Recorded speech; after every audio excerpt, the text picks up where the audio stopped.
Many side effects or contraindications are going to come from an imbalance of electrolytes.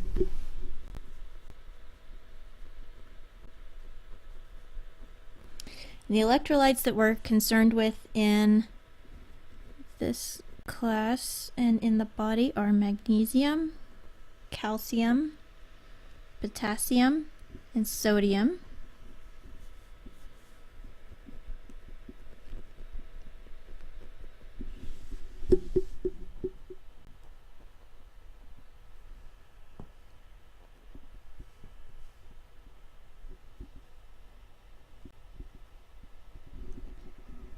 And potassium and sodium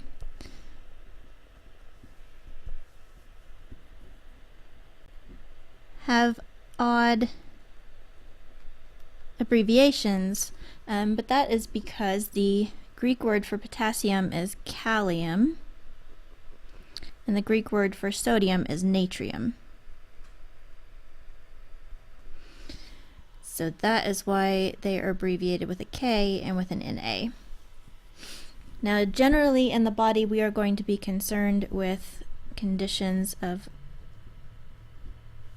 hypo, and then one of these electrolytes. So hypo is going to be under, although you can also have a condition of hyper, which would be overly, for any of these electrolytes. So you could have hypo magnesium,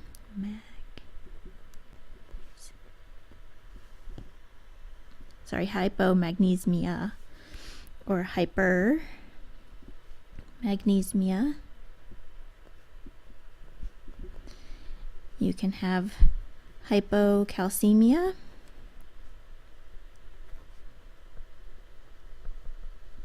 or hypercalcemia.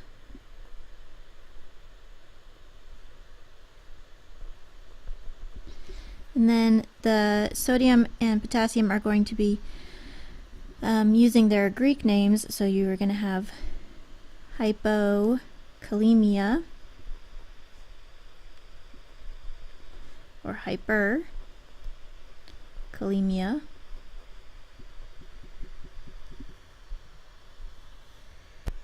Whoops, only one L in that, sorry. Kalemia. And then for sodium, so hypokalemia is going to be low potassium, hyperkalemia is going to be high potassium, and then for sodium, you can have hyponatremia, or hyper.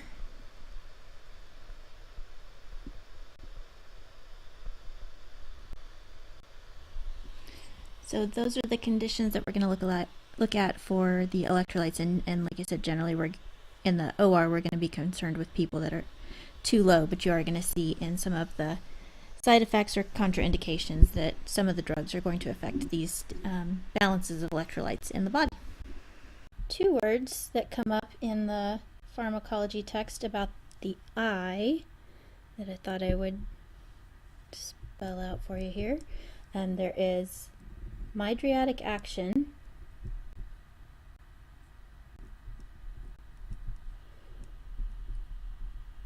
and I don't know how to translate that one for you, except that this one is dilation of the pupils. And then I wanted to cover exophthalmos.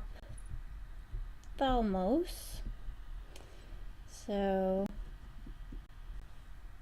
ophthal, like an ophthalmologist, is going to refer to the eye, and then X is going to be outside. I wanted to cover X meaning outside because you're going to also cover in the pharmacology textbook references to exogenous and endogenous.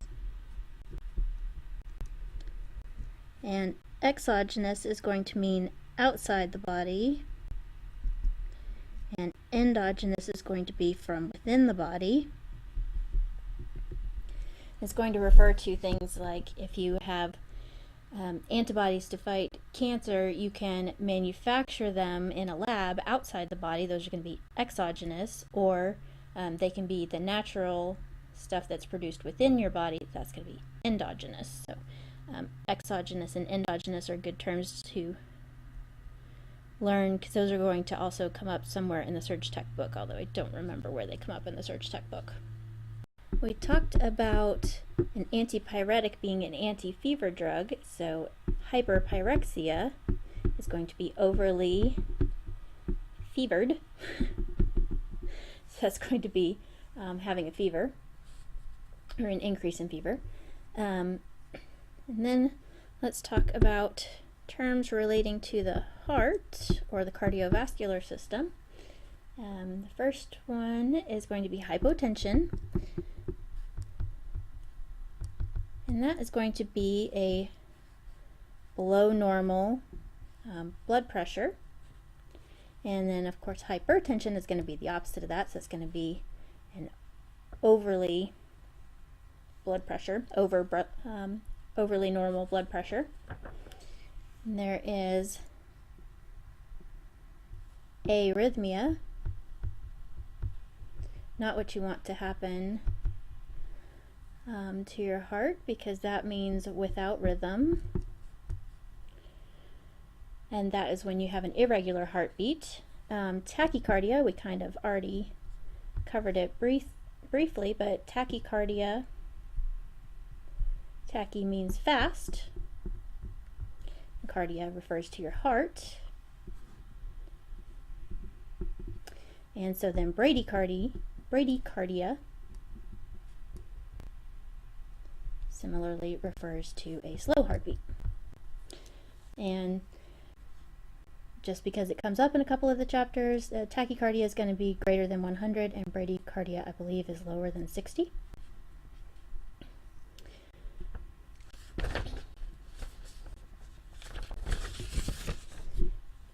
And one more is angioedema. Edema is going to be swelling, and angio is going to refer to vessels, so it's going to be swelling in your blood vessels. A big chunk of terms that you can quickly learn to identify is going to revolve around the suffix itis, which stands for inflammation. And then from there, all you have to do is learn the terms for the different parts of the body. So you can have colitis, that's going to be inflammation of the colon. Neuritis can be inflammation of the nerve. Glossitis is going to be inflammation of the tongue.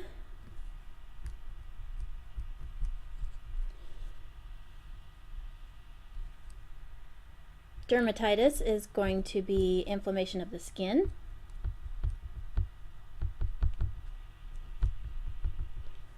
Cirrhosis is going to be inflammation of the liver. And cir actually refers to the color yellow, which is the color that your liver turns when it has cirrhosis. Alkalosis.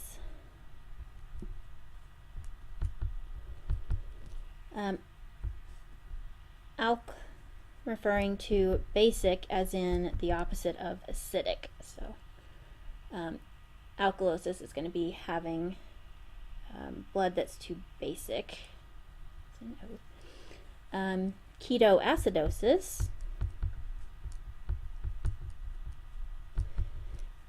Keto is going to refer to acetone. Acid is going to refer to literally acids as in the opposite of bases, but literally translates to sour like vinegar. Vinegar is acidic. And then that is going to be the presence of sugar in the urine that's been converted to ketones. Not that you need to know this. And those are detectable in your urine. That is going to generally refer to patients with extremely high blood sugar who are probably going to turn out to be diabetic. There are going to be several terms that are going to come up about movement. One of them is tetany, which is going to be a muscle spasm, and then ataxia, and that is going to be uncontrolled movement. And I don't have like a literal translation for either of those for you. But then the next one is dyskinesis. We discussed already that dys means abnormal. Kinesis is going to mean movement.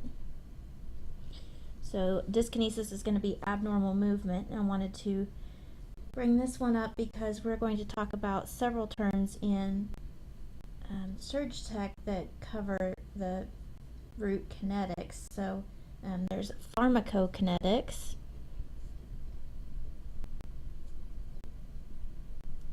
which is going to be the study of drug, or the process of drug movement. And we're also going to talk about kinetic energy, which is going to be the energy of movement. There are a couple of terms that refer to nerves that we haven't covered yet. Paresthesia,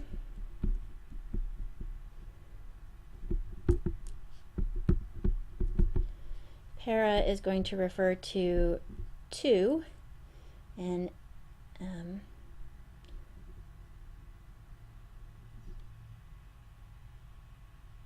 this is going to refer to numbness.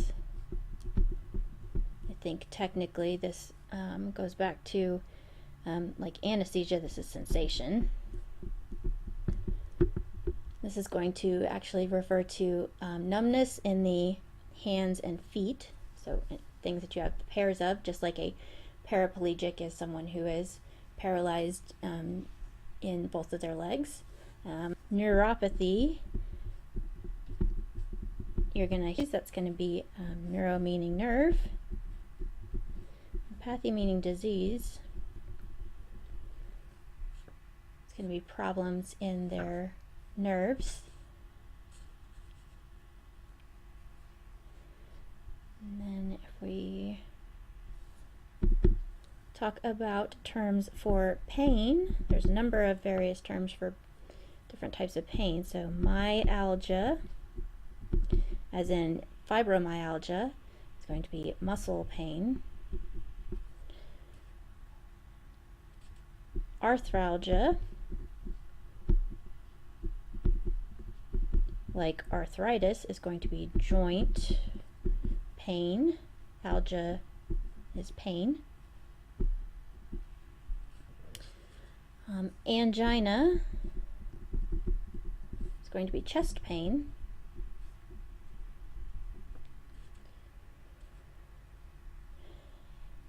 And then there's going to be several terms in the pharmacology textbook for poison, because as we know, if you have too high of a dose of something, you can get into the toxic levels. So, okay, so there's neurotoxic,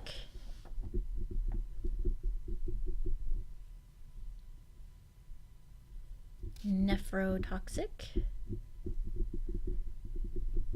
and we've been discussing several of these prefixes, so you should be able to guess some of these. So I'm going to write them out here and see if you can guess them. There's phototoxic,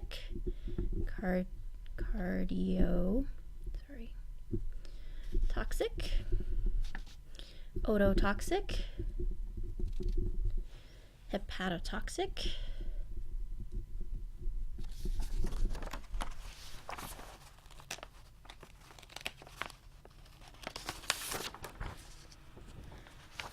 so we've discussed several of these prefixes. So neurotoxic was nerve. Nephrotoxic is going to be kidney. Phototoxic, photo literally means light, and phototoxic is actually just going to indicate that it can cause an exaggerated sunburn if you're out in the sun. Cardiotoxic is going to be your heart. Ototoxic is going to be your ear. And hepatotoxic is going to be your liver.